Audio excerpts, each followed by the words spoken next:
গত সরকারের বড় অংশ সরকার পুরোটা জামাতের ছিল, এটা বললে মিথ্যা বলা হবে। কিন্তু সরকারের ক্ষমতার ভর কেন্দ্র জামাত দ্বারা নিয়ন্ত্রিত। সরকারের ভিতরে একাধিক সরকার ছিল, ডিপ স্টেটের কথা তো তারাই বারবার বলছে, এটা আমার বলতে হবে কেন? আচ্ছা, আমি নিজেরাই না জানে যখন বললেন, তাহলে আমি কি জানি? আমি একটা বলি, আমি জানি যে ওই সরকারের নিরাপত্তা উপদেষ্টা বর্তমানে পররাষ্ট্রমন্ত্রী, আমি জানি যে ওই সরকারের অ্যাটর্নি জেনারেল বর্তমানে আইনমন্ত্রী, আমি জানি যে ওই সরকারের বিডার চেয়ারম্যান বর্তমান চেয়ারম্যান, আমি জানি যে ওই সরকারের প্রেসিডেন্ট বর্তমান সরকারের প্রেসিডেন্ট, আমি জানি যে ওই সরকারে যারা যারা যেসব গুরুত্বপূর্ণ সচিবের পদে ছিলেন তারা এখনো এই সরকারের সচিবের পদে আছেন। আমি তাহলে কি জানলাম? তাহলে আমাকে একটু বলবেন সেটা কত পার্সেন্ট?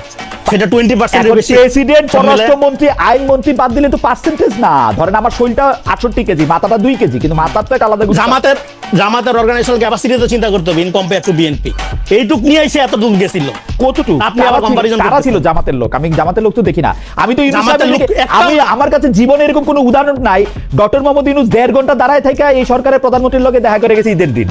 আগের সরকারের প্রধানমন্ত্রী এই সরকারের লগে 1.5 ঘন্টা দাঁড়ায়, বাংলাদেশে এরকম কোনো উদাহরণ না।